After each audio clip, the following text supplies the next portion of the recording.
श्री संत दास जी तथा श्री माधव दास जी। हे भगवत भक्त जनों, श्री सगु रामदेवाचार्य जी के दोनों सहोदर भाइयों की कथा का श्रवण कीजिए। सदाचार एवं सात्विक वृत्ति से निर्वाह करने वाले श्री संत दास संत राम जी ने इस जगत को नीरस एवं निस्सार वस्तु जान मानकर उसे त्याग दिया। आप महामहिमा वाले तथा प्रवीण अर्थात सत्य असत्य का निर्णय करने में चतुर थे, भक्ति तत्व के ज्ञाता थे, अतः सोच विचार करके उसे अपनाया। दूसरे भाई श्री माधव दास जी ने भजन के प्रताप से चमत्कार दिखाया और अभक्त योगियों से वाद विवाद करके अपने वस्त्र जलती अग्नि में डालकर ज्यों के त्यों वापस कर लिए। परम धर्ममयी श्री हरिभक्ति के प्रचार प्रसार के लिए ही ये दोनों भाई प्रकट हुए। इन्होंने जैसा कार्य किया वैसा दूसरा कोई कर नहीं सकता है। श्री माधव दास जी और श्री संत दास जी दोनों सगे भाई थे। श्री प्रभु राम देवाचार्य जी के आशीर्वाद से इन दोनों का जन्म हुआ था। एक बार श्री माधव दास जी ने एक नाथपंथी योगी के शिष्य एक राजा को दीक्षा देकर वैष्णव बना लिया।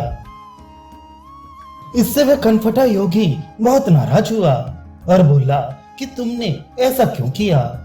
आपने कहा, ब्रह्मा शिव और इंद्र आदि से पूजित होने के कारण विष्णु भगवान श्रेष्ठ हैं। उनके चरणों से गंगा की उत्पत्ति हुई जो त्रिलोक तारिणी अघहारिणी है। अतः किसी भी देवी देव के उपासक को विष्णु भक्ति का उपदेश देना उचित है। इससे वे देवगण अप्रसन्न नहीं होते हैं।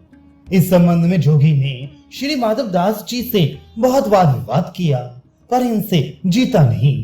तब बोला कि हम अपने कानों की मुद्राएं और सिंगी को अग्नि में डालते हैं, तुम अपनी कंठी माला को डालो।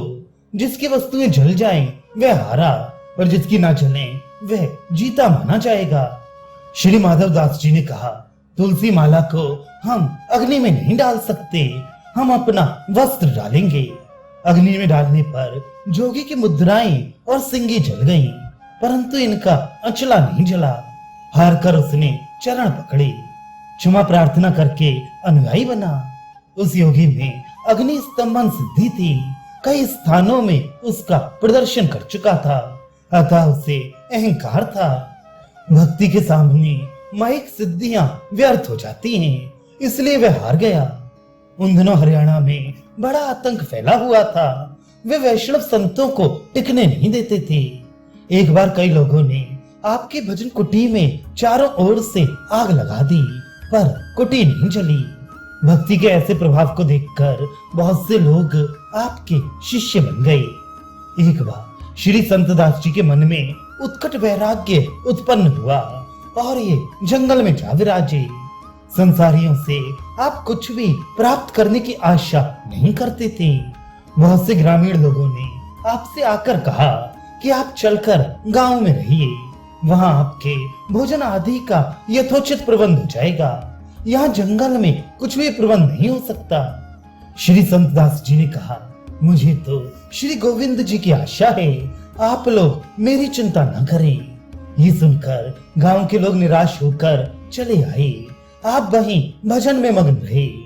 भगवान ने नगर के हाकिम को आदेश दिया कि मेरा भक्त वन में बैठा है, उसकी सेवा करो। उस हाकिम ने बहुत से मिष्ठान पकवान लाकर आपको भोजन कराया। समीप में चौकीदारों को नियुक्त किया। इसके बाद आपकी महिमा बढ़ी। अनेक लोग दर्शन करने और उपदेश लेने आने लगे। इस प्रकार आप दोनों भाइयों ने परम धर्म का विस्तार किया।